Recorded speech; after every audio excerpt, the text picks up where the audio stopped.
لیلۃ القدر اپنے دامن میں اتنی رحمتیں رکھتی ہیں کہ اس امت کے سارے گناہ گاروں کی بخشش کے لیے کافی ہے۔ اس رات میں روح الامی اترتے ہیں فرشتوں کے جلوہ میں، جھرمٹ میں، اور اہل ایمان جو قیام میں ہوتے ہیں، قعود میں ہوتے ہیں، ذکر الہی میں ہوتے ہیں، ان سے مصافحہ کرتے ہیں۔ یہ رات کون سی ہے؟ ترکی خیمے میں چٹائی ایک سمت کر کے سر انور حضور نے باہر نکالا اور فرمایا کہ لیلۃ القدر کو آخری عشرے میں تلاش کرو۔ ایک روایت کے لفظ یہ ہیں کہ آخری عشرے کی طاق راتوں میں تلاش کرو۔ وہ طاق رات کون سی ہے؟ اس کو مخفی رکھا گیا۔ حضرت ابی بن قعب رضی اللہ تعالی عنہ صحابی رسول ہیں، فرماتے ہیں میں قسم کھاتا ہوں کہ وہ رات 27ویں شب ہے۔ حضرت بایزید بسطامی علیہ رحمہ فرماتے ہیں مجھے زندگی میں یہ رات 2 بار ملی ہے اور دونوں بار 27ویں شب ہی تھی۔ تو ہم اللہ کی بارگاہ میں امید کا دامن پھیلائے ہیں کہ یہی شب ہو اور اس کے دامن سے پھوٹتی ضیائیں ہمارے اندر کے اندھیروں کو ختم کرنے کا ذریعہ بنے۔ مجھے آپ کو اپنے معاد کی، آخرت کی فکر کرنی چاہیے۔ یہ راتیں آتی ہیں اور چلی جاتی ہیں، اور ایک وقت آئے گا کہ یہ راتیں آئیں گی اور ہم نہیں ہوں گے۔ کتنے لوگ ایسے ہیں جو پچھلے سال تھے لیکن آج نہیں ہیں، ان سے گزشتہ سالوں میں تھے آج نہیں ہیں۔ تو اللہ ہمیں ہر سال یہ رات مبارک کرتا ہے، نصیب ہوتی ہے۔ اللہ آپ کی قسمت میں ایسی بہت ساری راتیں نصیب کرے، لیکن بہرحال ایک وقت ایسا آنے والا ہے کہ یہ راتیں تو آئیں گی لیکن ہم موجود نہیں ہوں گے۔ تو یہ جو میسر راتیں ہیں، ان کے دامن سے پھوٹتی ضیائیں ہمیں اپنے اندر سمو لینی چاہیے کہ ہم دنیا پہ نہ بھی ہوں گے تو یہاں سے جو ہم نے نور لیا ہوگا وہ قبر میں بھی چراغاں کرے۔ باطن کی روشنی، اندر کے اجالے اور روح کا چراغاں اس رات کے دامن سے لیا جا سکتا ہے۔ حضور علیہ السلام رمضان المبارک کے آخری عشرے میں کثرت کے ساتھ عبادت کرتے تھے۔ حضرت سیدہ عائشہ رضی اللہ تعالی عنہا فرماتی ہیں کہ حضور کمر بستہ ہو جاتے اور اپنا تہ بند کس کے باندھ لیتے، خود بھی جاگتے اور اہل خانہ کو بھی بیدار رکھتے۔ زندگی میں یہ ساعتیں جو ہمیں مقسوم ہوئی ہیں، یہ سعادت بری ساعتیں ہیں۔ پچھلی امتوں کے حصے میں اس طرح کے لمحات کب آئے ہیں؟ یہ ایک رات 1000 مہینے کی عبادتوں سے افضل، بہتر اور بھاری ہے۔ میرے حضور نے ارشاد فرمایا ایک بندہ صبح سے لے کے ظہر تک مزدوری کرتا ہے، اس کو ایک کی رات دیا جاتا ہے۔ ایک بندہ ظہر سے عصر تک مزدوری کرتا ہے، اس کا وقت تھوڑا ہے، اس کو بھی ایک کی رات دیا جاتا ہے۔ اور ایک شخص عصر سے لے کر مغرب تک مزدوری کرتا ہے، اس کا وقت دونوں سے کم ہے، لیکن اس کو مزدوری 2 کی رات دی جاتی ہے۔ فرمایا پہلی مثال یہود کی ہے، دوسری مثال نصارہ کی ہے، اور تیسری مثال میری امت کی ہے کہ تھوڑے کام پر بھی اجر زیادہ رکھا گیا ہے۔ تو اس امت کو جب اتنا نوازا گیا ہے کہ ایک ایک رات اتنی برکتوں کی حامل عطا ہوئی ہے، تو پھر ہمیں بہت زیادہ کوشش کر کے برکتیں سمیٹ لینی چاہیے۔ ان گھڑیوں کے دامن سے نکلتے اجالے اپنے اندر سمو لینا چاہیے۔ یہ سعادتیں اپنی روح میں جذب کر لینی چاہیے تاکہ جب ہم اس دنیا سے جائیں تو ہمارے پاس ایک بہت بڑا روشنیوں کا ذخیرہ ہو جو ہماری قبر میں بھی چراغاں کرے، حشر میں بھی روشنی دے، اور ہمیں کہیں بھی اندھیروں کا سامنا نہ کرنا پڑے، چونکہ روشنیاں تو ہم نے یہاں سے لے کے جانی ہیں۔ تو یہاں سے کتنی روشنیاں لے کے جاتی ہیں، یہ ہماری ہمت ہے، یہ ہماری کوشش ہے۔ اللہ نے تو لوٹ سے لگائی ہے، اس کی رحمتیں مسلسل ہمارے اوپر برس رہی ہیں، اور یہ صدقہ ہے آمنہ کے لال کا، ورنہ ہم اس قابل کہاں تھے۔ تو میں اللہ کی بارگاہ میں آپ سب کے لیے دعا گو ہوں، آپ میرے لیے دعا گو ہیں کہ اس شب نور کی برکتیں ہمیں نصیب ہوں۔ حضور نے ارشاد فرمایا من قام لیلۃ القدر ایمانا و احتسابا غفر له ما تقدم من ذنبہ، جس نے لیلۃ القدر میں قیام کیا ایمان اور محاسبہ نفس کے ساتھ، اللہ اس کے پچھلے سارے گناہ معاف فرما دیتا ہے۔ ام المومنین سیدہ عائشہ رضی اللہ تعالیٰ عنہا فرماتی ہیں کہ میں نے عرض کی، اے اللہ کے محبوب صلی اللہ علیہ وسلم، اگر میں لیلۃ القدر کو پا لوں تو مجھے پھر کیا دعا مانگنا چاہیے؟ تو حضور نے ارشاد فرمایا، اگر تم لیلۃ القدر پا لو تو یہ دعا مانگو، اللہم انک عفو تحب العفو فاعف عنی۔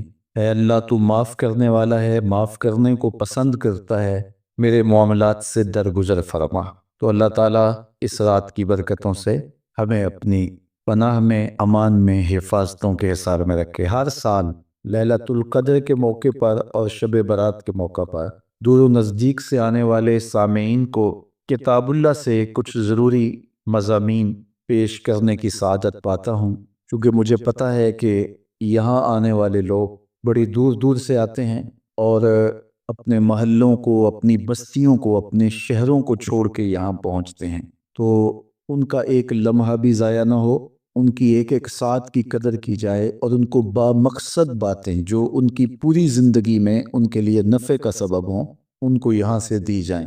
تو قرآن مجید سے بہتر اور کیا پیغام ہو سکتا ہے؟ تو انشاءاللہ آج آپ کے سامنے کتاب اللہ سے ایک مضمون رکھوں گا۔ اللہ کتاب و سنت کے اجالوں سے ہمارے من کے سارے اندھیرے اور ظلمتیں دور کر دے۔ سورہ القیامہ میرا آج کا مضمون ہے، جو 40 آیات پر مشتمل ہے۔ سورۃ القیامہ قیامت کے اس بات اور اس کے ہولناک منظر کی عکاسی پر مشتمل ہے۔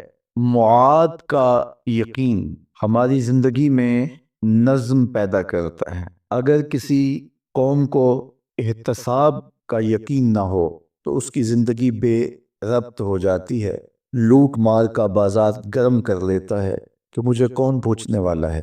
لیکن جس قوم میں احتسابی عمل مضبوط ہو، وہاں لوٹ مار کا بازار گرم نہیں ہو سکتا۔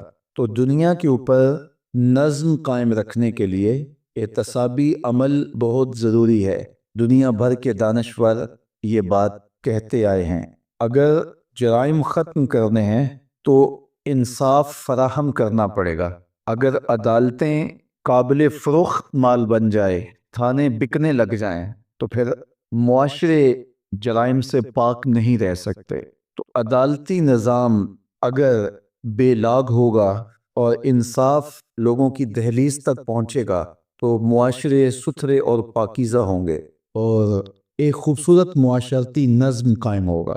تو احتسابی عمل اور عدالتی نظم اچھا رکھنے کے نتائج ہم اپنی آنکھوں سے دیکھتے ہیں۔ تو کیا آخرت کا احتساب ہونا ضروری نہیں، جہاں افراد کا اور قوموں کا فرد عمل پیش ہو اور پھر جزا و سزا ان کو دی جائے؟ تو اسلام نے جو معاد اور آخرت کا تصور دیا ہے، یہ فرد اور قوم کی زندگی میں ایک نظم پیدا کرتا ہے۔ لیکن ہر دور میں جو مجرم ہوتے ہیں، جن کا کام ہی لوٹ مار ہوتا ہے، وہ کبھی نہیں چاہتے کہ احتسابی عمل مضبوط ہو۔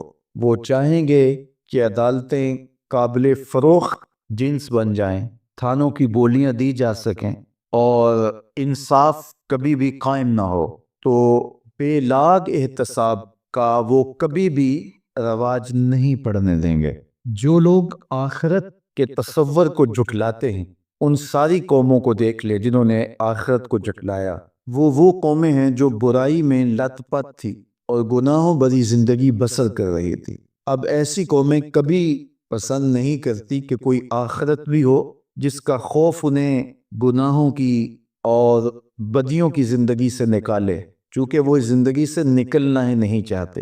تو آخرت کا وہ ڈٹ کے انکار کرتے۔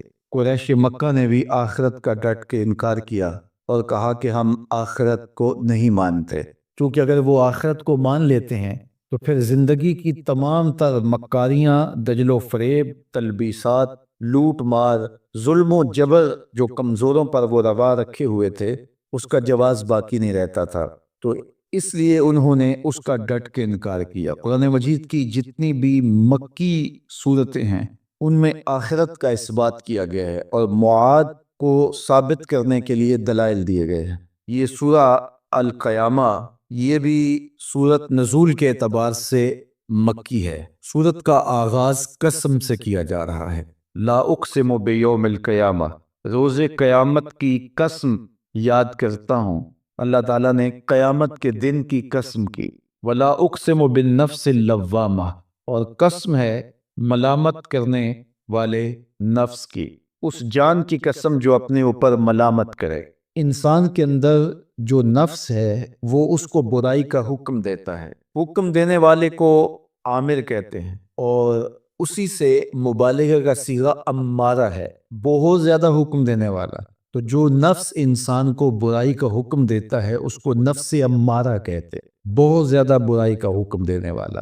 لیکن اللہ تعالیٰ جل شانہ دین کی برکت سے جب نفس کی اصلاح کرتا ہے تو نفس امارہ نفس لوامہ بن جاتا ہے، جو ملامت کرتا ہے، برائی پر بندے کو روکتا ہے۔ اندر ایک جنگ چلتی ہے، بندہ گناہ کرتا ہے لیکن اندر اس کا نفس اس کو ملامت کرتا ہے کہ تم غلط کر رہے ہو۔ اندر جو جنگ چل رہی ہوتی ہے، نفس ملامت کر رہا ہوتا ہے، گناہ بھی چل رہا ہوتا ہے، تمام عمر طوفان سے کھیلتے گزری، نیا کے ڈوبنے کا ڈر بھی رہا۔ تو یہ اندر جو کھینچا تانی ہے، ملامت اور گناہ، پھر توبہ بھی ہوتی ہے، پھر گناہ بھی سرزد ہو جاتے ہیں۔ تو یہ نفس لوامہ جو گناہ سے بندے کو روکتا ہے، اللہ تعالیٰ جل شانہ نے اس نفس لوامہ کی قسم کی ہے کہ مجھے قسم ہے انسان کے نفس لوامہ کی، جو اس کو برائی سے روکتا رہتا ہے اور خیر کی طرف اس کو بلاتا رہتا ہے۔ تو قیامت کی قسم کی اور نفس لوامہ کی قسم کی۔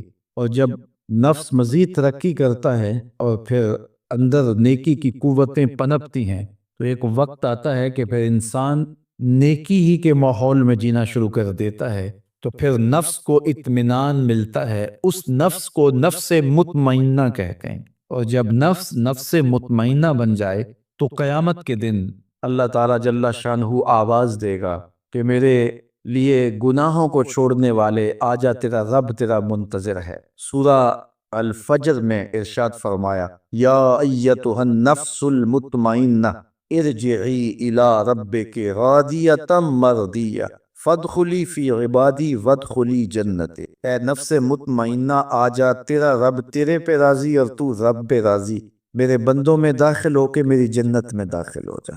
تو اللہ تعالیٰ ہمارے نفس کو نفس مطمئنہ بنائے۔ تو نفس لوامہ بھی غنیمت ہے، جو گناہ پہ ملامت کرتا ہے۔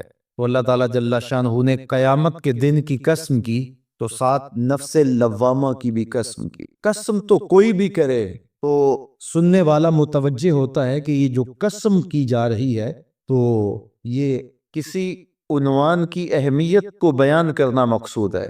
تو پھر قسم اگر رب کرے تو پھر سمجھنے کے لیے کافی ہے کہ وہ کتنا اہم مضمون ہوگا جس پہ میرا رب ہو کے قسم کر رہا ہے۔ تو قیامت پر اللہ تعالیٰ قسم فرما رہا ہے تاکہ اس کا قسم فرمانا اہل عقل کے لیے کافی ہو کہ اس کے اس بات کے لیے اس سے بڑی کیا دلیل ہو سکتی ہے کہ میرا رب اس پہ قسم کر رہا ہے۔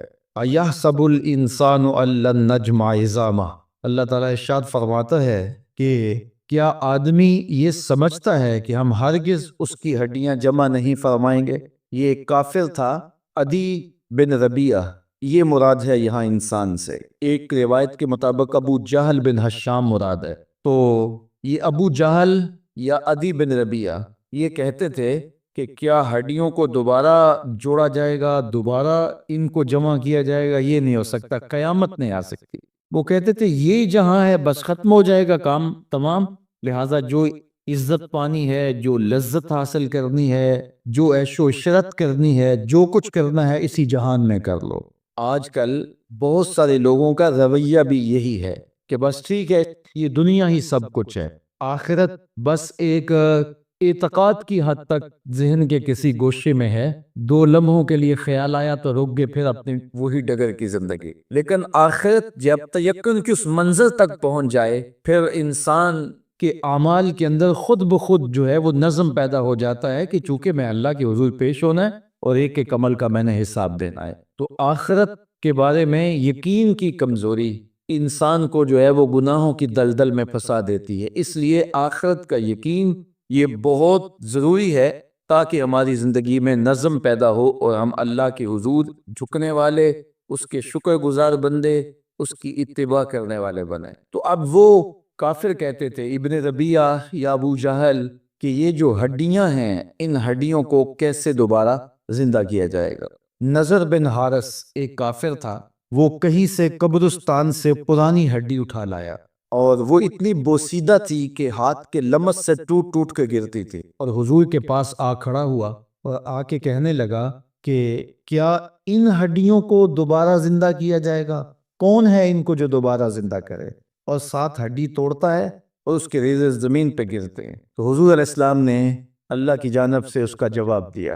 ذرا قرآن پڑھیے، سورہ یاسین کا آخری رکوع ہے، وَضَرَبَ لَنَا مَثَلًا وَنَسِیَ خَلْقَهُ قَالَ مَن يُحْيِي الْعِظَامَ وَهِيَ رَمِيمٌ۔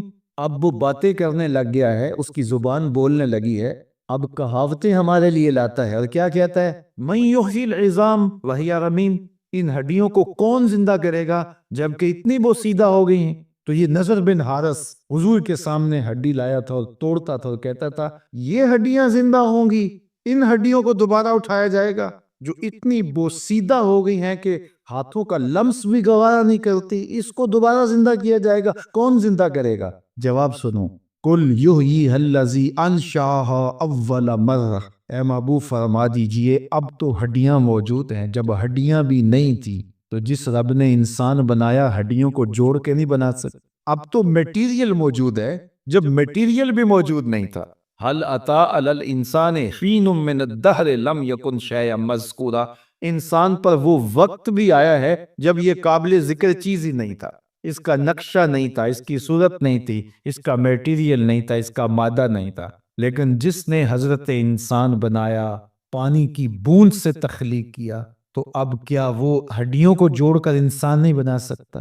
تو یہ کفار بات کرتے تھے کہ نہیں نہیں نہیں، اتنی بوسیدہ ہڈیوں کو کیسے زندہ کیا جائے گا، یہ بات سمجھ میں نہیں آتی۔ پھر ان کے ذرے بکھر گئے، بعض انسانوں کو جانور چیر پھاڑ کے کھا گئے، کچھ وہ کھا گئے، کچھ ہڈیاں پڑی رہ گئیں، کچھ ان کی ہڈیاں راکھ بن کے اڑ گئیں۔ تو کیسے ہو سکتا ہے کہ ان کو دوبارہ زندہ کیا جائے، ان کے اجزاء جوڑے جائیں؟ اب یہ عدی بن ربیعہ نے بھی یہی کہا۔ اللہ ارشاد فرماتا ہے یحسب الانسان ان لن نجمع عظامہ، یہ آدمی گمان کرتا ہے، کہتا ہے کیا ہڈیوں کو دوبارہ زندہ کیا جائے گا؟ اللہ فرماتا ہے کیوں نہیں، ہم اس بات پہ قادر ہے کہ اس کے انگلیوں کے پور پور کو دوبارہ کھڑا کریں، اور اس کے اجزاء جو بکھرے ہوئے ہیں ان کو ہم اکٹھا کر کے دوبارہ ان کو جوڑ دیں، ہمارے لیے کوئی مشکل نہیں ہے۔ لیکن یہ اس کا خیال ہے کہ ہڈیوں کو کیسے جوڑا جائے گا، لیکن سورہ یاسین میں جو دلیل دی اس پہ کس قدر جو ہے وہ آشش کرنے کو جی چاہتا ہے۔ فرمایا کہ قُلْ يُحْيِيهَا الَّذِي أَنشَأَهَا أَوَّلَ مَرَّةٍ، یہ کہتے ہیں یہ ہڈیاں کون جوڑے گا؟ کہا جب ہڈیاں بھی نہیں تھی، جس نے ہڈیاں بنائی اس کے لیے جوڑنا کیا مشکل ہے؟ تو یہ عجیب تم نے بات کی۔ تو اللہ تعالیٰ جل شانہ قیامت کے دن ہمارے وجود دوبارہ اٹھائے گا اور اپنے حضور بندوں کو کھڑا کرے گا اور ان سے سوال پوچھے گا۔ یہ نہیں ہے کہ جو مرضی کرتے گئے، ایک آدمی نے ظلم کیا، جبر کیا، زیادتیاں کی، لوگوں کا حق لوٹا، لوگوں کا مال غصب کیا، عزتیں پامال کی، اور اتنا مؤثر تھا کہ عدالتیں وہ خرید لیتا تھا، کچہریاں وہ خرید لیتا تھا، پولیس وہ خرید لیتا تھا، کوئی سے پوچھنے والا نہیں تھا، اس کی بات چلتی تھی، اس کا فون چلتا تھا، اس کا رکا چلتا تھا، عیش و عشرت کی زندگی گزاری اور مر گیا، ہزاروں کے حق غصب کر کے، ہزاروں کا مال ہڑپ کر کے، لوگوں کی آبروئیں لوٹ کے مر گیا اور قبر میں چلا گیا، بس قصہ ختم۔ اب نہ وہ اٹھے گا، نہ اس سے حساب لیا جائے گا، تو پھر انصاف کہاں گیا؟ ایک عدالت ایسی ہونی چاہیے کہ جس عدالت میں اس کو بھی پکڑا جائے اور ٹکٹکی پہ باندھا جائے کہ دنیا پر تو کسی نے تجھے پکڑا نہیں، آ اس عدالت میں تیرے خلاف سلطانی گواہ بھی موجود ہیں اور تجھے گناہوں کا، جرم کا بدلہ بھی دیا جائے گا، اور منصف جو ہے وہ انصاف کرے اور ان مظلوموں کو کھڑا کیا جائے کہ دنیا پر تو تمہاری داد رسی کسی نے کی، اس دربار میں تمہاری پوری پوری داد رسی کی جائے گی۔ عقل مانتی ہے کہ ایک ایسا دربار ہونا چاہیے، ایسا احتسابی عمل ہونا چاہیے، ایک ایسی عدالت لگنی چاہیے کہ جس کا کہیں جسے انصاف نہیں ملا اس کو وہاں جا کے انصاف ملے، اور وہ دن قیامت کا دن ہے۔ اس کا یقین زندگی میں نظم پیدا کر دیتا ہے اور تھر تھر بدن کانپتا ہے کہ آج اگر ہم مؤثر بھی ہو جائیں اور کسی کے سامنے جواب دے نہ ہو، لیکن ایک عدالت تو ہے جہاں ہم نے جواب دہ ہونا ہے اور اپنے ایک ایک عمل کا حساب دینا ہے۔ تو اللہ ارشاد فرماتا ہے کہ اس عدالت کے سامنے تم نے پیش ہونا ہے، تمہارے جوڑ جوڑ کو اللہ تعالیٰ دوبارہ کھڑا کرے گا اور اس کو دوبارہ تخلیق کرے گا اور پیدا کرے گا، اور تم دوبارہ کھڑے ہو جاؤ گے، اس کی حضور پیش ہوگے۔ بل یرید الانسان لیفجر امامہ، بلکہ آدمی چاہتا ہے کہ اس کی نگاہ کے سامنے بدی کرے۔ استغفر اللہ۔ یہ ایک ظالم کافر تھا، وہ حضور کی خدمت میں آیا، کہنے لگا میں نہیں مانتا قیامت آئے گی۔ حضور نے اس کو دلائل دیے، تو جب دلائل کے سامنے بے بس ہو گیا تو کہنے لگا کہ جس قیامت کی آپ بات کرتے ہیں وہ قیامت آ بھی گئی تو میں نہیں مانوں گا۔ اللہ اکبر۔ تو وہ انکار کرنے والوں کی انتہا ہوتی ہے، اور ذرا دیکھیے وہ کیا بول رہا ہے، بل یرید الانسان لیفجر امامہ۔ اس کی سرکشی دیکھیے، اس کا تمرد دیکھیے۔ وہ کہتا ہے اچھا اگر قیامت قائم ہوئی تو یہ گناہ، یہ جرم، یہ بدی، یہ بدکاریاں، یہ ظلم جو میں کرتا ہوں، یہ بدکاریاں رب کے سامنے کروں گا۔ کیسی ڈٹائی ہے، مذاق اڑاتا ہے، تمسخر اڑاتا ہے آخرت کا۔ کہتا ہے جو بدیوں کا کاروبار میں نے گرم کیا ہے، جو بدکاریاں میری زندگی کا معمول ہے، جو دادے ایس دیتا ہوں، جو عزتوں کو پامال کرتا ہوں، جو غریبوں کے پنجے توڑتا ہوں، جو لوگوں کا حق غصب کرتا ہوں، جو برائیاں کرتا ہوں، اگر قیامت قائم بھی ہو گئی تو میں یہ سارے جرم رب کے سامنے کروں گا۔ پھر وہ مجھے پکڑ کے دکھا۔ اللہ اکبر۔ یسأل ایان یوم القیامہ۔ پھر پوچھتا ہے اچھا قیامت کب آئے گی؟ یہ تمسخر کے طور پہ پوچھتا ہے، لاؤ نہ قیامت، کب آئے گی قیامت؟ میں جرم رب کے سامنے کرنا چاہتا ہوں۔ اللہ اکبر۔ اب جواب سنیے۔ اب لفظوں کا ترجمہ اس زور سے کیا ہی نہیں جا سکتا جس زور کے لفظ ہیں۔ وہ کہتا ہے قیامت کب آئے گی؟ میں تو یہ جرم رب کے سامنے کرنا چاہتا ہوں، کوئی قیامت نہیں ہے، مذاق اڑاتا ہے۔ قیامت کب آئے گی؟ آواز آئی فَإِذَا بَرِقَ الْبَصَرُ وَخَسَفَ الْقَمَرُ وَجُمِعَ الشَّمْسُ وَالْقَمَرُ۔ جب قیامت آئے گی تو آنکھیں چدھیا جائیں گے، چاند بے نور ہو جائے گا، سورج اور چاند اکٹھے ہو جائیں گے۔ یقول الانسان یومئذ این المفر۔ آج جو کہتا ہے کہاں ہے قیامت، اس دن بھاگتا پھرے گا، کوئی پناہ گاہ ہو بتاؤ، کوئی ہے ٹھکانہ چھپنے کا، کوئی پناہ گاہ ہے؟ کلا لا وزر۔ آواز آئے گی کوئی ٹھکانہ نہیں ہے، آج کوئی ٹھکانہ نہیں ہے۔ الی ربک یومئذ المستقر۔ اگر ٹھکانہ ہے تو صرف رب کے پاس، انہیں ٹھکانہ ملے گا جو رب کے بندے ہیں اور اس کی دہلیز پہ آنے والے ہیں۔ ینبأ الانسان یومئذ بما قدم واخر۔ اللہ تعالیٰ اس دن بتا دے گا جو آگے بھیجا اور وہ بھی بتا دے گا جو پیچھے چھوڑا۔ ایک ایک چیز تشت ازبام ہو جائے گی۔ یوم تبلی السرائر فما لہ من قوت ولا ناصر۔ اللہ فرماتا سارے راز کھل جائیں گے، جو بند کمروں میں جرم کیے، دادے عیش دیتا رہا، وہ بھی کھل جائیں گے، اور پھر کوئی طاقت نہیں ہوگی، کوئی زور نہیں ہوگا، کوئی زر نہیں ہوگا جو اس کو بے نقاب ہونے سے بچا سکے۔ اے داور حشر میرا نامہ اعمال نہ پوچھ، اس میں کئی پردہ نشینوں کے بھی نام آتے ہیں۔ تو وہ کتنا سخت دن ہوگا۔ ارشاد فرمایا جائے گا کہ جو آگے بھیجا، جو پیچھے چھوڑا، جو جرم کرتا رہا، جو نیکیاں کی، جو برائیاں کی، سب کچھ تشت ازبام ہو جائے گا۔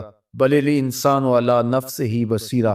بلکہ آدمی خود اپنے حال پر اچھی طرح خود آگاہ ہے۔ ہم اسے نامہ اعمال کے دفتر دیں گے جہاں سب کچھ لکھا ہوگا۔ قرآن بتاتا جب نامہ اعمال سامنے آئے گا تو وہ بے ساختہ پکار اٹھے گا، ما لہذا الکتاب لا یغادر صغیرۃ ولا کبیرۃ الا احصاها۔ ہائے اس کتاب کو کیا ہوا، اس نے چھوٹی بڑی کوئی بات نہیں چھوڑی، سب کچھ ہی لکھ دیا۔ نامہ اعمال سامنے ہوگے، زمین بولے گی، ہاتھ پاؤں بولیں گے، فرشتے بولیں گے، کرامن کاتبین بتائیں گے یہ کیا کیا جرم کرتا رہا، کیا کیا گناہ کرتا رہا۔ اس دن ہر شے سامنے آ جائے گی، تو یہ تو ثبوت ہوں گے ہی ہوں گے، لیکن اللہ فرماتا ہے ثبوت تو اپنی جگہ، لیکن بل الانسان علی نفسہ بصیرہ۔ کیا انسان کو خود نہیں پتا کہ وہ کہاں کھڑا ہے؟ اس کو اپنے جرائم کی فہرست خود یاد ہے، اس کے ضمیر پہ خود اس کا بوجھ موجود ہے۔ اسے یہ نامہ اعمال نہ بتاتے، فرشتے نہ بتاتے، پھر تو اسے پتا تھا کہ میں کیا ہوں اور کہاں میں نے جرم کیا ہے۔ بلو القی معاذیرہ۔ اللہ اکبر۔ اگر اس کے پاس جتنے بہانے ہوں سب لا ڈالے، جب بھی کوئی اس کا بہانہ نہیں سنا جائے گا۔ قیامت کا دن ہوگا، دنیا کے اوپر تو بہانوں سے انسان بچ نکلتا ہے۔ کوئی جھوٹ بول لیا، کوئی جھوٹا گواہ پیش کر دیا، کوئی مکر کر لیا، کوئی رشوت چل گئی، کوئی سفارش کام آ گئی، کوئی بہانہ تراش لیا، بات کو توڑ موڑ کے پیش کر لیا، لیکن قیامت کا جب دن ہوگا تو کوئی نہ جھوٹا گواہ چلے گا، نہ رب کی پولیس رشوت لیتی ہے، نہ یہ وہاں انصاف کے خلاف کوئی کام ہوگا، اور نہ ہی کوئی بہانہ چل سکے گا۔ اللہ اکبر۔ دوسری بات مفسرین نے یہ بھی لکھی کہ بعض اوقات یہ ہوتا ہے کہ انسان اپنے گناہ پر، اپنے جرم پر کوئی بہانہ تلاش کر کے لوگوں کو مطمئن کر لیتا ہے۔ جو اس نے جرم کیا، کسی سے زیادتی کی، کسی کا حق غصب کیا، تو لوگوں نے ملامت کی تو وہ کوئی بہانہ تراشتا ہے اور لوگوں کو مطمئن کر لیتا ہے۔ بعض کا لاجواب کر دیتا ہے، بعض کا مطمئن بھی کر لیتا ہے۔ وہ لوگوں کو تو مطمئن کر لیتا ہے لیکن وہ خود مطمئن نہیں ہو سکتا۔ جس نے جرم کیا ہوتا ہے، جرم اس کو اندر سے ڈستا رہتا ہے، اس کا ضمیر اس کو ٹھوکریں مارتا رہتا ہے، اندر کی بے چینی اسے تنگ کرتی رہتی ہے۔ اگرچہ وہ دلائل سے، مکر و فریب سے، باتوں کو توڑ موڑ کے عذر کر لیتا ہے، کوئی بہانہ بنا لیتا ہے، لیکن اس کے باوجود اس کے اندر کوئی چین، اندر کوئی اطمینان نہیں ہوتا۔ اللہ اکبر۔ تو مجرم بے چین رہتا ہے۔ آج ہماری بے چینیوں کا ایک سبب ہمارا مالک کی دہلیز سے منہ موڑنا اور بہت سارے دیدہ نادیدہ گناہوں کا ارتکاب کرنا ہے۔ جب ہم سے سستیاں ہو جاتی ہیں، کوتاہیاں ہو جاتی ہیں، تو وہ گناہ ہمارا پیچھا نہیں چھوڑتے اور ہمیں بے چین اور مضطرب رکھتے ہیں۔ تو بعض اوقات جو ہے وہ ہم کہتے ہیں کہ پتہ نہیں بے چینی کیا ہے۔ بے چینی گناہوں کی ہے۔ گناہ طبیعت میں بے چینی پیدا کر دیتا ہے، سکون نہیں آنے دیتا، اطمینان کی دولت چھن جاتی ہے جب کوئی شخص گناہ کرتا ہے۔ اور یہ لازمی نہیں ہے کہ وہ کسی کا حق غصب کرے، اس نے کسی کی عزت ہی پامال کی ہو، اس نے کسی کی آبرو پہ حملہ کیا ہو۔ اگر نماز چھوڑی ہے تو بے چینی یہ بھی کم نہیں ہے، یہ رب کی نافرمانی۔ اگر اس کی نظر بھٹکی ہے تو یہ بھی کم بے چینی نہیں دیتی۔ اگر اس کا خیال بہکا ہے، اس نے زبان سے کسی کو دکھ دیا ہے، اس نے کسی کے لیے سب و شتم کا انداز اختیار کیا ہے، گالی گلوچ کا رنگ اختیار کیا ہے، تو پھر کیا ہوا کہ یہ بے چینی اندر کو توڑتی رہتی۔ انسان چلتا پھرتا ہے لیکن اسے طمانینت نہیں ملتی، اسے سکون نہیں ملتا۔ سکون کب ملے گا؟ سکون تب ملتا ہے جب کسی سے زیادتی کی ہو تو اس سے جا کے معافی مانگ لی جائے، اور اس لجاجت کے ساتھ معافی مانگی جائے کہ وہ مجبور ہو جائے معاف کرنے پہ، تو پھر اندر طمانینت اتر جاتی۔ اگر رب کی نافرمانیاں کی ہیں تو لیلۃ القدر کے دامن میں اس سے معافی مانگ لو، اتنی لجاجت سے معافی مانگو، اس قدر رو کے معافی مانگو، ترلے منت پہ اتر آؤ، ہاتھ جوڑو، آنسو بہاؤ، چیخو، چلاؤ، رو، اس کی دہلیز سے لپٹ جاؤ، اس سے اپنے گناہوں کی معذرت کرو۔ جب مالک نے معاف کر دی، اندر کی ساری بے چینیاں مٹ جائیں گے، دل کو قرار مل جائے گا، دل کو تسکین نصیب ہوگی۔ تسکین اس کی دہلیز سے تمہیں ملے گی، یہ اندر سے پھوٹتی ہے، باہر سے نہیں آتی۔ تسکین کے قافلے اندر ہی اترتے ہیں، اندر سے اس کے سوتے پھوٹتے ہیں، اس کے چشمے پھوٹتے ہیں۔ ہم باہر سے ڈھونڈتے ہیں، باہر سے تسکین نہیں ملتی، یہ اندر سے آئے گی۔ اس لیے اس دل کے اوپر لگے ہوئے میل کو، چیل کو، غلاظت کو دور کر لو اور کھرچ دو دل کے اوپر پڑے ہوئے جتنے بھی زنگ ہیں، تو پھر نتیجہ کیا ہوگا؟ دل ستھرا ہوگا، مصفا ہوگا، مزکا ہوگا، تو پھر دل پر نور ہوگا، تو پھر آپ کو زندگی گزارنے کا لطف اور سرور اور مزہ آنے لگ جائے گا۔ تو انسان جب دلیلیں تراشتا ہے، اس سے بعض اوقات اپنے آپ کو بھی مطمئن کرنے کی کوشش کرتا ہے، اوروں کو بھی مطمئن کر لیتا ہے، لیکن حقیقت میں اطمینان نہیں ہوتا، وہ بے چینی ہوتی ہے۔ تو اللہ تعالیٰ جل شانہ اس کہانی کو بیان کرتے ہوئے ایک اور مضمون کو بیان کیا، اور یہ بالکل درمیان میں جملہ معترضہ کے طور پہ جو ہے وہ نظر آ رہا ہے کہ بات تو چل رہی ہے، تو اچانک اللہ اپنے محبوب سے مخاطبہ فرماتا ہے، کیا ارشاد کرتا ہے؟ لا تحرک بہ لسانک لتعجل بہ۔ تو یہ اچانک بات کیوں آ گئی؟ اصل بات یہ تھی کہ جب وحی نازل ہوتی تو آقا کریم علیہ السلام ہمہ تن گوش ہو کے اس وحی کو سنتے، پھر اس کو محفوظ کرنے کی فکر ہوتی کہ جو میں نے سنا ہے وہ اچھی طرح مجھے یاد ہو جائے، اور پھر آقا کریم علیہ السلام کی تیسری فکر یہ ہوتی کہ اس کے جو معارف ہیں، اسرار ہیں، اور اس کے جو ثمرات ہیں، اس کی جو تفصیلات اور نکلنے والے اس کے نتائج ہیں، وہ بھی اچھی طرح جو ہے وہ میں سمجھ پاؤں۔ تو یہ تین مشقتیں بیک وقت حضور گوارا کر رہے ہوتے۔ اب قیامت کا ہولناک منظر جو پیش کیا گیا، اور پھر انسان جب اپنے رب کی نافرمانی کرتا ہے تو جو اس کا حال ہوتا ہے۔ تو یہ سارے مضامین کو اللہ کے محبوب سن رہے تھے۔ حضور کے قلب اطہر پر گرانی آئی اور میرے رب کو کیسے گوارا تھا۔ جو حضور سن رہے تھے جلدی جلدی اس کو زبان پہ لانا چاہ رہے تھے تاکہ وہ اچھی طرح ازبر ہو جائے، لیکن اللہ نے محبوب کی اس مشقت کو دیکھا تو فرمایا لا تحرک بہی لسانک لتعجل بہی، محبوب آپ اپنی زبان کو جنبش نہ دیں، آپ جلدی کرتے ہیں تاکہ وہ جو میں نے سنا ہے وہ میری زبان پہ آ جائے۔ ان علینا جمعہ و قرآنہ، یہ ہمارے اوپر ہے، ہم آپ کے دل میں جمع بھی کریں گے، جو آپ کو سکھایا ہے وہ آپ کو یاد بھی رہے گا، وہ آپ بھول نہیں سکیں گے۔ فَإِذَا قَرَأْنَاهُ فَاتَّبِعْ قُرْآنَهُ، اور جب ہم پڑھ لیں تو پھر اس کے بعد آپ اس کو دہرائیں پڑھے۔ ثُمَّ إِنَّ عَلَيْنَا بَيَانَهُ، پھر اس کی تفسیر بھی ہمارے ذمہ ہے، اس کا بیان بھی ہمارے ذمہ ہے۔ اس سے وہ لوگ جو حجیت حدیث کا انکار کرتے ہیں اور پھر وہ کہتے ہیں کہ نہیں بس قرآن مجید کی آیات ہی ہیں، اس کے علاوہ اور کچھ نہیں ہے، وہ من اللہ نہیں ہے، تو یہاں غور کرنا ہے۔ ثم ان علینا بیانہ فرمایا، پھر ہمارے اوپر ہے اس کا بیان جو آپ کو ہم القا کریں۔ اور آقا کریم نے فرمایا، سنن نسائی کی روایت ہے، انما اوتیت القرآن ومثلہ معہ، مجھے قرآن دیا گیا اور قرآن جتنے اور علوم بھی میرے سینے میں رکھے گئے۔ تو صرف قرآن ہی نہیں اتارا گیا حضور کے سینے میں، حضور کے سینے میں بہت کچھ نازل کیا۔ حضور کا سینہ گنجینہ ہے اسرار و معانی کا، اور اللہ تعالیٰ جل شانہ نے اپنے محبوب کو بہت کچھ عطا کیا۔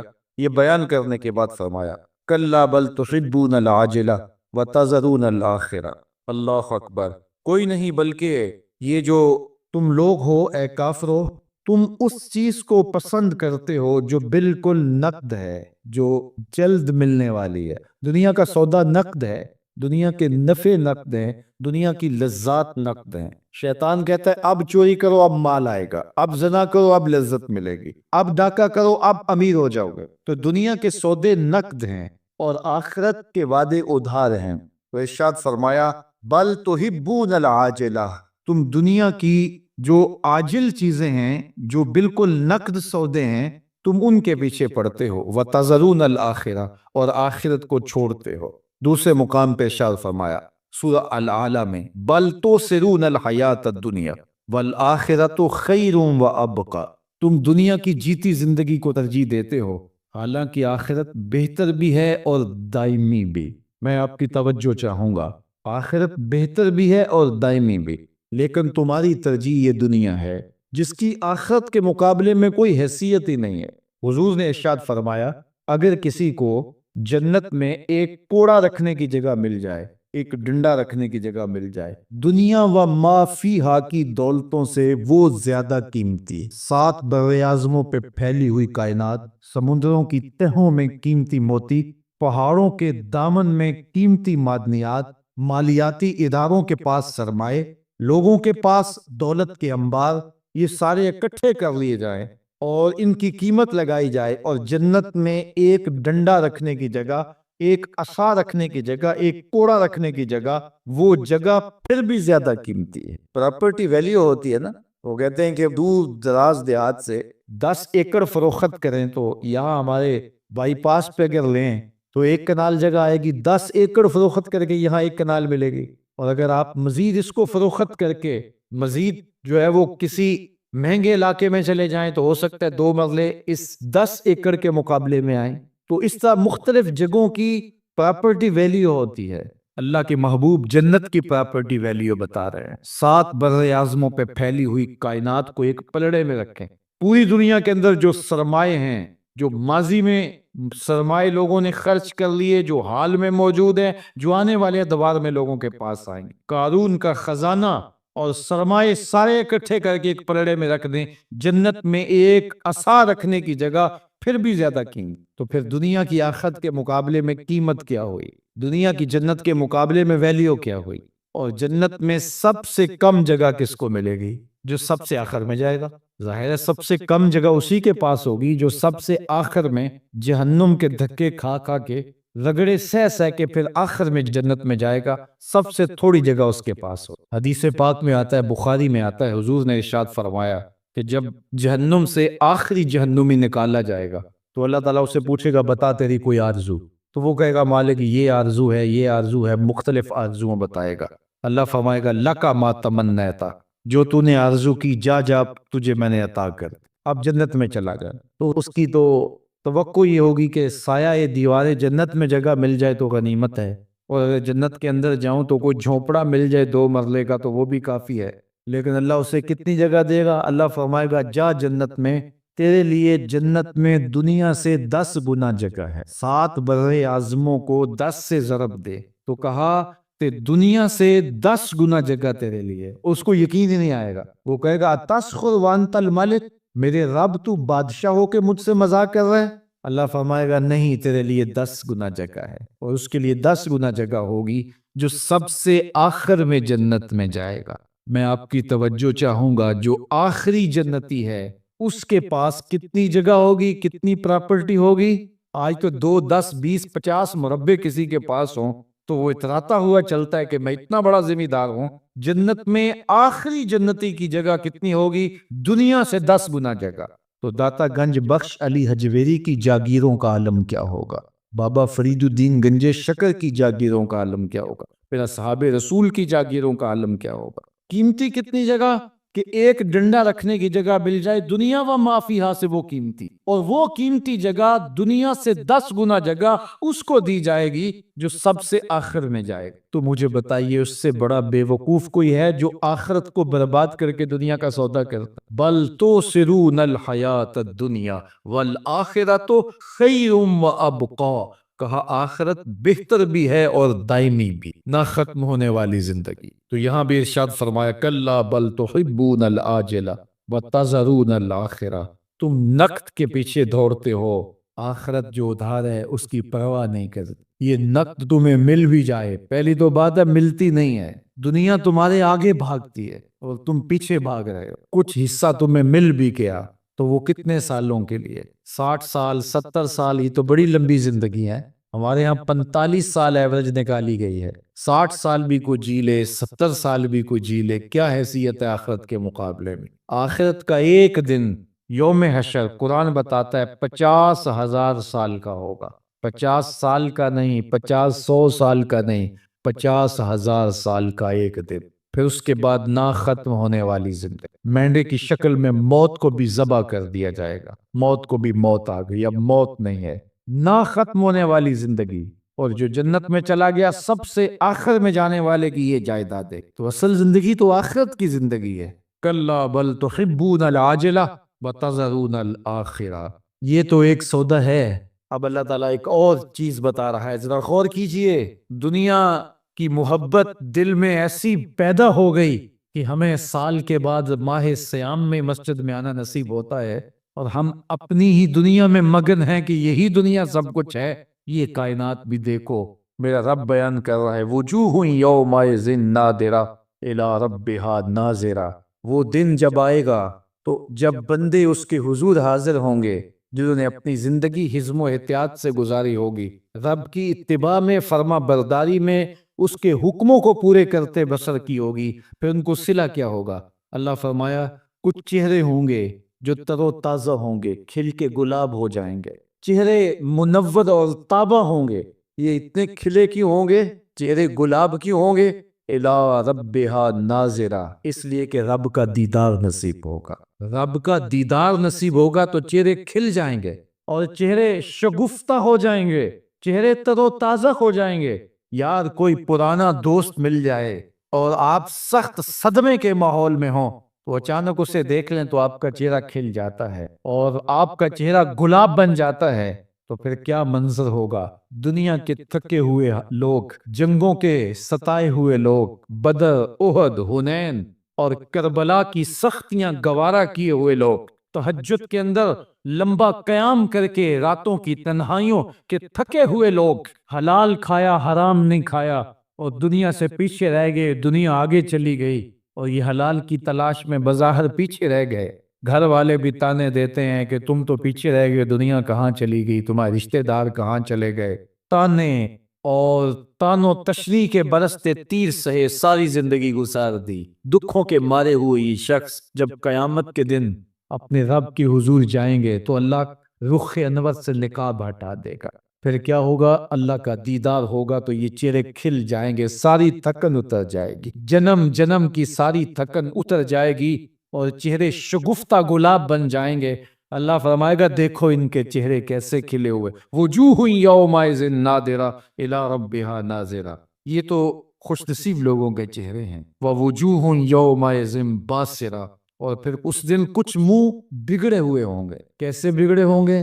پاؤں میں درد ہو تو چہرے پر بگاڑ ہوتا ہے، پیٹ میں درد ہو تو چہرہ اچھا دکھائی نہیں دیتا، کان میں درد ہو، آنکھ میں درد ہو، سر میں درد ہو تو چہرہ بگڑ جاتا ہے۔ اور ان کے چہرے اتنے بگڑے ہوں گے، کوئی آنے والا خوف طاری ہو تو چہرے بگڑ جاتے ہیں۔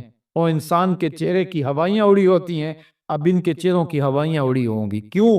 قرآن بتاتا ہے تظن ان یفعل بہا فاقرہ، یہ ڈر رہے ہوں گے کہ ہمارے ساتھ اب جو سلوک ہونے والا ہے وہ کمر کی ہڈی توڑ دے گا۔ ہم نے رب کے حکموں کو توڑا، ہم نے پرواہ ہی نہیں کی، ہم سمجھے دنیا میں آئے ہیں تو ہماری دنیا ہے، آوارہ ہوں، خواہشات نفس کے مطابق زندگی گزاریں، آنکھیں بے حیائی میں لگی رہیں، سوچیں آوارگی میں لگی رہیں، کان نغمے سنتے رہے، زبان جھوٹ بکتی رہی، ظلم و جبر کا بازار گرم رکھا، عصمت عزت پامال کرتا رہا، لوگوں کا مال لوٹتا رہا، حق غصب کرتا رہا، کلیجی اور دل چیرتا رہا، لوگوں کو زخمی کرتا رہا، لوگوں کے جذبات سے کھیلتا رہا، پرواہ نے کی کہ یہ دنیا ہے، امتحان گاہ ہے، چند دنوں کے لیے آئے ہیں، اللہ کے حضور پیش ہونا ہے، عملوں کا حساب ہونا ہے۔ اب جب وہ دیکھیں گے کہ ہمارے ساتھ کیا ہونے والا ہے تو ان کے چہرے پہلے بگڑ جائیں گے۔ کیوں؟ وہ گمان کریں گے کہ ان کی ریڑھ کی ہڈی توڑ دی جائے گی، ایسے عذاب آئیں گے جس طرح کسی کی ریڑھ کی ہڈی ٹوٹ جائے تو اس کا چہرہ شگفتہ گلاب تو نہیں ہوتا، اس کا چہرہ جو ہے وہ تو کس قدر مرجھایا ہوا ہوتا ہے۔ تو اللہ ارشاد فرماتا ہے اس طرح ان کے چہرے ہوں گے۔ ابھی عذاب آیا نہیں ہے لیکن چہرے پہلے ہی اترے ہوئے ہوں گے، اور جب عذاب کی بھٹی میں ڈالے جائیں گے، اللہ اکبر، اور وہ سخت عذاب، حضور نے جبریل امین سے پوچھا مجھے جہنم کے عذابوں کا ذکر سناؤ۔ عرض کی حضور سب سے ہلکے عذاب کی کہانی سناتا ہوں، اور وہ یہ کہ جہنمی کے پاؤں میں آگ کا جوتا رکھا جائے گا، باقی پورا بدن اس کا سلامت ہوگا۔ یہ سب سے ہلکے عذاب کی کیفیت ہے۔ اب پاؤں میں آگ کا جوتا ہوگا، حدت، گرمی، شدت اتنی ہوگی کہ دماغ پگھل کے ناک اور کانوں کے راستے سے باہر آ جائے گا۔ پاؤں میں رکھے ہوئے جوتے کی گرمی دماغ کو ایسے چڑھے گی کہ وہ پگھل جائے گا اور ناک اور کانوں کے راستے سے باہر آ جائے گا۔ تو اللہ کے عذاب کے خوف سے چہرے بگڑ جائیں گے، حالت سلامت نہیں رہے گی۔ یہ واضح میں رکھیں کہ اللہ جس کو جہنم میں ڈالے گا اس کو اس صورت میں نہیں ڈالے گا، یہ محمدی صورت ہے، یہ شکل اس کی چھین لی جائے گی اور اس کی شکل بڑی کر دی جائے گی۔ اس کا ایک ایک دانت احد پہاڑ جتنا ہوگا۔ احد پہاڑ کا پھیلاؤ 15 کلومیٹر پہ ہے، 15 کلومیٹر کا ایک دانت اور 32 دانت کتنے ہوں گے تو منہ کتنا بڑا ہوگا۔ اس کو اتنا بڑا اس لیے کیا جائے گا تاکہ وہ عذاب کی تکلیف زیادہ سہے۔ 70 گز موٹی کھال ہوگی اور کھال جل جائے گی تو اللہ قرآن میں فرماتا ہے ہم نئی کھال دے دیں گے تاکہ عذاب کی تکلیف اس کو گوارا کرنی پڑے۔ پھر چیخے گا، چلائے گا، ہائے مجھے پانی دو، پانی دو، پیاس کی شدت ہے۔ 70 سال تک تو اس کی کوئی آواز ہی نہیں سنے۔ 70 سال کے بعد داروغہ جہنم چیخ کر کہے گا کیا مانگتا ہے؟ وہ بولے گا مجھے پانی چاہیے۔ کہا جائے گا تو بے بھی ملتا ہے پانی۔ پھر داروغہ جہنم اسے پانی دے گا، کوکا کولا کی بوتل دے گا یا پیپسی تھما دے گا یا منرل واٹر کی بوتل دے گا؟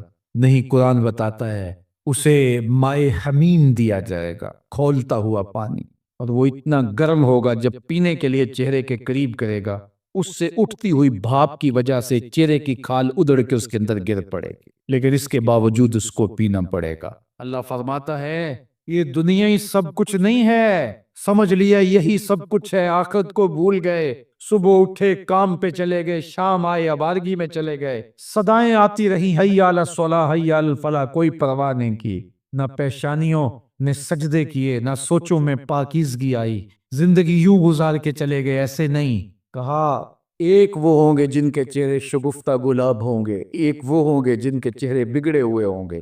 اللہ اکبر، کلا اذا بلغت التراقی، یہ تو قیامت کا منظر ہے نا، قیامت سے قبل بھی ایک منظر ہے، اللہ اس منظر کو بھی بیان کرے، کلا اذا بلغت التراقی، ہاں جب جان گلے کو پہنچ جائے گی، اے انسان تیرے اوپر وہ گھڑی بھی آنے والی ہے، وہ وقت بھی آنے والا ہے، جب سانس اس ہنسلی میں اٹک جائے گا، جب سینے سے بھی سانس اوپر چلی گئی، اب ڈاکٹر بھی لا علاج قرار دے رہے ہیں کہ اب علاج نہیں رہا ہے، جان بس اب نکلنا چاہ رہی ہے، اور کہا جائے گا کوئی جھاڑ پھونک والا بلاؤ۔ اب ڈاکٹروں نے تو جواب دے دیا، اب سانس اٹک گئی گلے میں، چند لمحوں کی مہمان ہے۔ اب ڈاکٹروں نے کہا اب ہماری جانب سے لا علاج ہو گیا، اب لے جاؤ اس کو گھر یا وینٹیلیٹر پہ ڈال دیتے ہیں اس کو، بس اب ہماری جانب سے کوئی اس کا علاج نہیں ہے۔ اب گھر والے روتے ہیں، کہتے ہیں کوئی جھاڑ پھونک والا لاؤ، کوئی دم والا لاؤ، شاید وہ کوئی دم کرے تو اس کی جان میں جان آ جائے۔ ڈاکٹروں نے تو لا علاج قرار دے دیا۔ وَظَنَّ أَنَّهُ الْفِرَاقُ، اللہ فرماتا ہے یہ تو جھاڑ پھونک والے کو ڈھونڈ رہے ہیں، لیکن جس کی سانس یہاں اٹکی ہے وہ سمجھ گیا ہے اب موت آ گئی ہے، اس کو یقین ہو گیا ہے کہ اب موت کے لمحے آ گئے ہیں، اب میں بچ نہیں پاؤں گا، اب آنکھیں تاڑے لگی ہوئی ہیں۔ وَالْتَفَّتِ السَّاقُ بِالسَّاقِ، پنڈلی پہ پنڈلی چڑھ رہی ہے۔ جب موت آ جاتی ہے تو پھر پنڈلی سے پنڈلی لپٹ جاتی ہے، اس کو پھر جدا کرتے ہیں، اور جدا کر کے دونوں انگوٹھے باندھ دیتے ہیں تاکہ پنڈلی کے اوپر پنڈلی نہ چڑھے۔ اللہ وہ منظر بیان کرتا ہے، صاحب یہ وقت آنے والا ہے جب دونوں انگوٹھے باندھ دیے جائیں گے، جب ناک میں روئی ٹھونس دی جائے گی، جب چٹے لباس میں کفن دیا جائے گا، جب غسال کے سامنے بے بس پڑے ہوں گے، وہ چاہے یہ بازو اٹھائے چاہے یہ بازو اٹھائے، گرم پانی ڈالے یا سرد پانی ڈالے، جب بس پڑے ہوئے ہوں گے جو ہے وہ غسل دینے والوں کے، اور ناک میں روئی ہوگی اور دونوں انگوٹھے آپس میں بندھے ہوں گے، یہ محل، یہ ماڑی، یہ کوٹھیاں، یہ بنگلے جس کو سویر شام لگ کے حلال حرام کی تمیز کیے بغیر بنایا تھا، غوث اعظم رضی اللہ تعالیٰ عنہ بولے مکان بنا رہا ہے، بسیں گے اور حساب تو جا کے دے گا، اور یہ تو ایک رات بھی تجھے اس گھر کے اندر نہیں رکھیں گے کہ چلو ایک رات مہمان رکھ لیں، کہتے ہیں نہیں نہیں، مہمانوں نے بھی جانا ہے تو جلدی کرو، اس کو سپرد کراؤ، وہ تو تیرا لباس بھی پھاڑ کے اتاریں گے، خود غسل دینے کے لیے تیار بھی نہیں ہے، تجھ سے خوف آنے لگا ہے، جاندی واری ڈرونا بنے ہوتے، ہاتھ نہ لاندے ڈر دے، جنہ لئی تو پاپ کمائے آج کتھے نہیں تیرے کر دے، آج تو وہ تیرے ساتھ تجھے غسل دینے کے لیے آمادہ نہیں ہے۔ وَالْتَفَّتِ السَّاقُ بِالسَّاقِ، جب پنڈلی پہ پنڈلی چڑھنے لگ جائے گی، إِلَىٰ رَبِّكَ يَوْمَئِذٍ الْمَسَاقُ، اس دن تیرے رب کی طرف ہی لوٹ کے جانا ہے۔ فَلَا صَدَّقَ وَلَا صَلَّىٰ، اس نے نہ تو سچ مانا اور نہ نماز پڑھی، وَلَٰكِنْ كَذَّبَ وَتَوَلَّىٰ، ہاں جھٹلایا اور منہ پھیر کے چل پڑا۔ ثُمَّ ذَهَبَ إِلَىٰ أَهْلِهِ يَتَمَطَّىٰ، پھر اپنے گھر کو اکڑتا ہوا چلا۔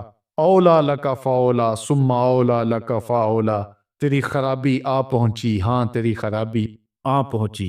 ایحسب الانسان ان یترک سدی، انسان دنیا میں یہ گمان کرتا ہے اس کو سدا چھوڑ دیا جائے گا۔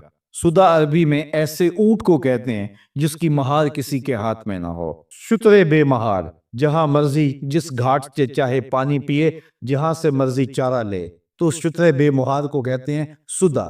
تو یہ انسان بھی گمان کرتا ہے کہ میں بھی سدا ہوں، مجھے کوئی کیوں پوچھے، میرے جذبات پہ کوئی کیوں قدغن لگائے، مجھے کیوں روکے کوئی، بالخصوص جوانی کے ایام کے اندر جوان کو بڑا ہوتا ہے کہ کوئی مجھے کیوں، وہ تو ماں باپ کے کہنے میں بھی نہیں آنا چاہتا، وہ کہتا ہے کیوں مجھے روکتے ہیں، میری جوانی ہے، میرے جذبات ہیں، مجھے آزادی سے جینے دو، کیوں میرے راستے میں رکاوٹ بنتے ہو، میں سدا ہوں۔ اللہ فرماتا ہے نہیں، ایک اونٹ تو سدا ہو سکتا ہے، جس کو میں نے اشرف المخلوقات بنایا ہے اس کو تو سدا نہیں چھوڑوں گا، اس کو تو پابند بناؤں گا حکام کا۔ اب وہ کہتا ہے کہ نہیں نہیں، یہ کیسے دوبارہ اٹھائے جائیں گے؟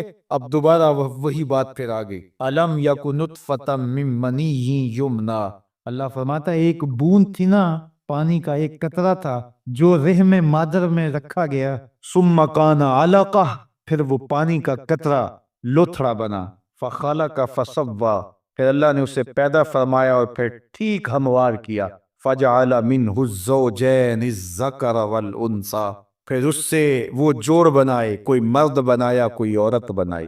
کہا اب غور کر، اب تیری آنکھیں دیکھتی ہیں، بجلیاں چمکتی ہیں، تیری زبان کا طوطی بولتا ہے، لوگ اشش کرتے ہیں تیری گفتگو پہ، تیری گفتار پہ صدقے جاتے ہیں، تیرے لہجے کے جمال کو دیکھتے ہیں، تیرے سینے کا زور، تیرے پنجوں کی طاقت، تیری دماغ کی تیزیاں، اور تیری سوچوں کے اجالے، تیری زوردار ٹانگیں، تیرے کڑیل